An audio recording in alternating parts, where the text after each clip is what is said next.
Olá, pessoal!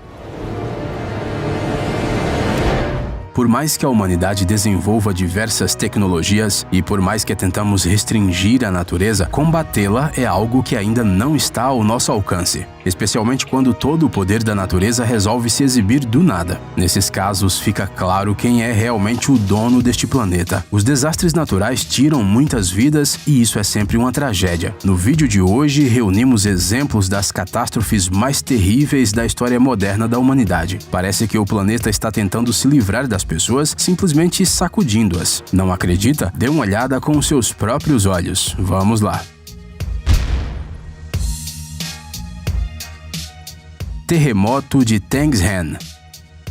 Este desastre natural ocorreu na cidade chinesa de Tangshan no dia 28 de julho de 1976 e é considerado um dos maiores do século XXI. Às 3h42 da manhã, hora local, a cidade foi destruída por um forte terremoto, cujo hipocentro estava a 22 quilômetros de profundidade. O tremor foi tão forte que atingiu até Pequim, que se encontra a 140 quilômetros a oeste. As réplicas que vieram em seguida, cuja magnitude alcançou os 7,1 pontos, causou um número ainda maior de vítimas. Isso ocorreu porque várias horas se passaram entre o primeiro e o segundo tremor e as pessoas já estavam lidando com as consequências do primeiro desastre. Mais de 90% de todos os edifícios da cidade desabaram com o primeiro choque e muita gente estava trabalhando nos escombros quando a terra tremeu novamente. Isso acabou matando-as e matando também as pessoas que tinham permanecido vivas sob os escombros. O grande número de vítimas também se deve a que o terremoto principal ocorreu à noite, quando quase todos os habitantes da cidade dormiam. Para piorar, a maioria dos edifícios estava superpovoada e eles simplesmente desmoronaram como um castelo de cartas. Segundo dados oficiais das autoridades chinesas, o número total de mortos foi de 242.419 pessoas. No entanto, acredita-se que foram muito mais. Algumas fontes falam em até 655 mil pessoas. Calor europeu.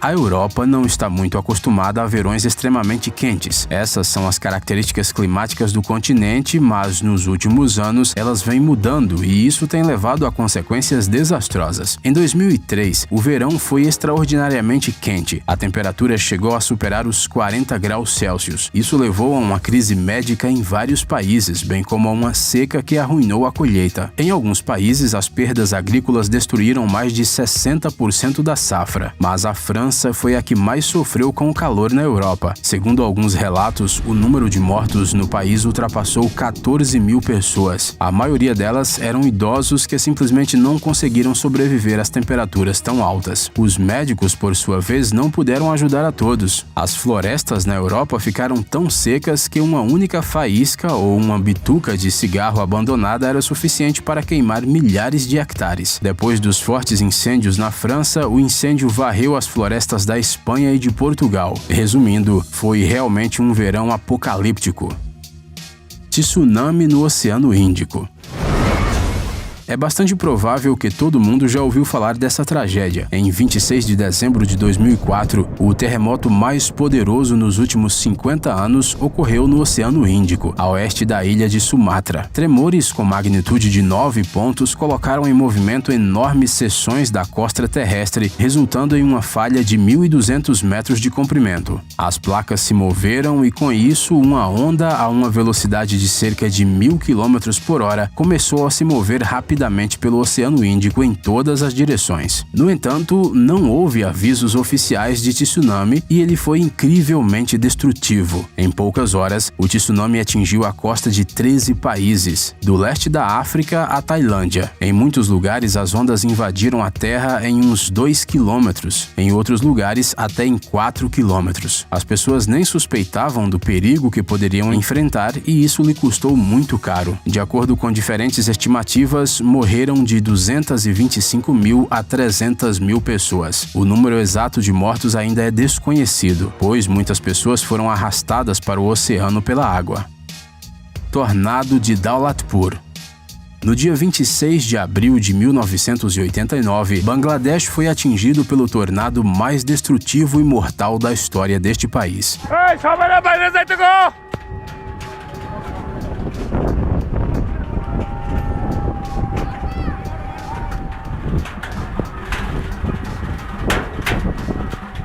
Durante os 6 meses anteriores, a área atingida tinha sido afetada pela seca. Acredita-se que foi ela quem causou o tornado ou pelo menos o fortaleceu. O gigante funil de vento atingiu Manikganj, uma cidade densamente povoada de Bangladesh. E quando dizemos gigante, não estamos exagerando. De acordo com alguns relatos, a largura do tornado foi de 1,5 quilômetros e a velocidade do vento atingiu de 180 a 350 quilômetros por hora. O tornado se locomoveu por 80 quilômetros, varrendo tudo em seu caminho. Cerca de 1.300 pessoas morreram e 12 mil ficaram feridas. Os danos foram enormes, várias árvores foram arrancadas e todas as casas numa área de 6 quilômetros quadrados que estavam no caminho do tornado foram completamente destruídas. Cerca de 80 mil pessoas ficaram sem um teto sobre suas cabeças. De acordo com alguns pesquisadores, este tornado foi o mais mortal documentado na história da humanidade.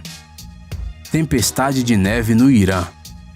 Quando se trata de uma tempestade de neve devastadora, imaginamos alguma região fria, por exemplo, o Alasca. Afinal, onde mais uma catástrofe dessas poderia acontecer? Mas essa tempestade de neve atingiu o Irã. A neve realmente cai nesse país, às vezes especialmente nas áreas montanhosas, mas geralmente não são tempestades abundantes. Porém, há exceções para qualquer regra. No dia 3 de fevereiro de 1972, começou a nevar no Irã e ninguém ligou muito. Afinal, era inverno. Que erro! Não demorou muito e a neve que caía suavemente se transformou em uma forte nevasca. As pessoas que viviam nas aldeias não conseguiram lidar com o clima e se esconderam em suas casas, esperando a tempestade de neve passar. Nevou durante 6 dias e em algumas áreas a altura da neve atingiu 8 metros. E infelizmente, debaixo dela ficaram vários prédios residenciais com pessoas em seu interior. Algumas pessoas morreram quando colapsaram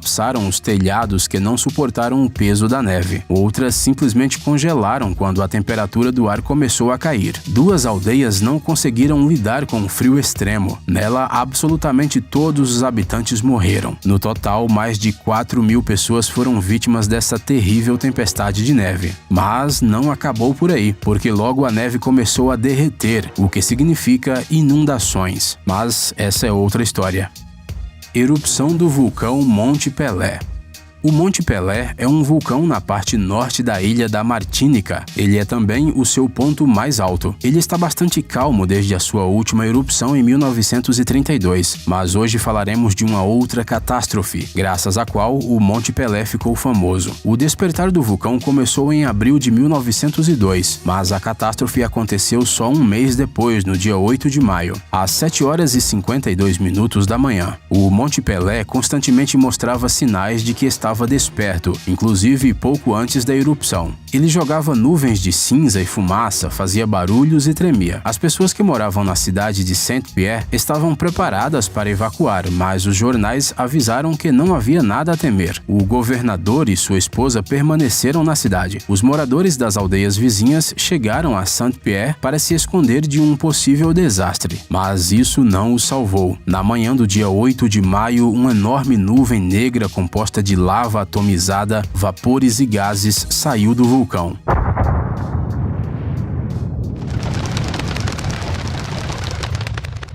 Ela subiu com um estrondo e desceu montanha abaixo até a cidade com uma velocidade de mais de 670 km por hora. A nuvem incandescente de até 1075 graus Celsius caiu sobre Saint-Pierre, queimando e destruindo tudo em seu caminho. As testemunhas que milagrosamente sobreviveram a esse desastre disseram que a montanha simplesmente explodiu sem aviso prévio e a cidade desapareceu em questão de segundos. Naquele dia, em apenas alguns minutos, 28 mil pessoas morreram, o que tornou a erupção do Monte Pelé a pior do século XX.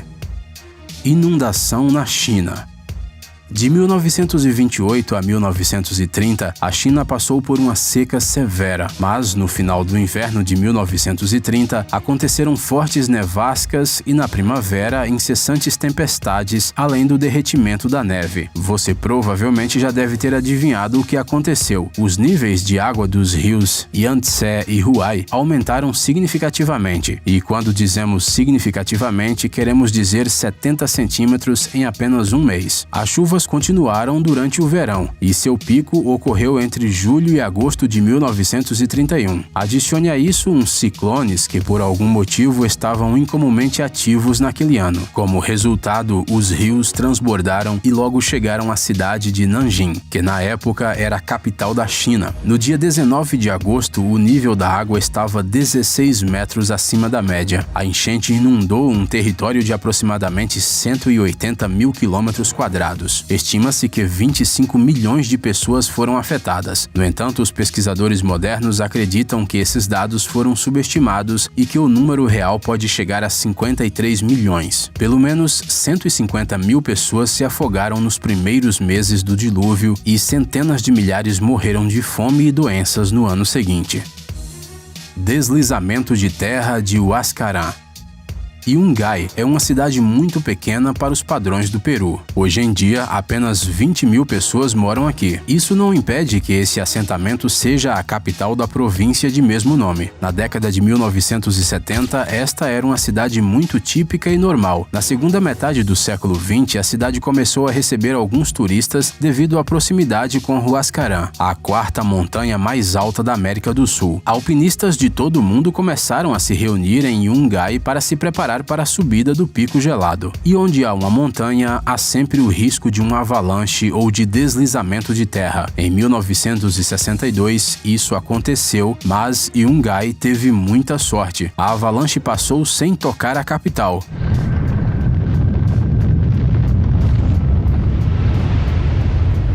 Logo depois do desastre, Huascarán foi visitada por 2 cientistas americanos. Eles examinaram cuidadosamente a montanha e relataram a existência de outro enorme pedaço de rocha cuja queda poderia levar à destruição completa de Yungay. Os pesquisadores procuraram os meios de comunicação o mais rápido possível para alertar as pessoas da cidade. No entanto, as autoridades peruanas proibiram a divulgação de informações sobre um possível novo desastre para não causar pânico, mas a natureza fez o que tinha prometido, apesar das proibições. No dia 31 de maio de 1970, os arredores de Huascarán tremeram por causa de um forte terremoto. Seu epicentro estava longe, mas o tremor foi suficiente para que o enorme pedaço de gelo e rocha de cerca de 1,5 km de comprimento se desprendesse do pico norte e descesse montanha abaixo. A avalanche começou a matar pessoas de longe. O fluxo, que se movia a uma velocidade de 350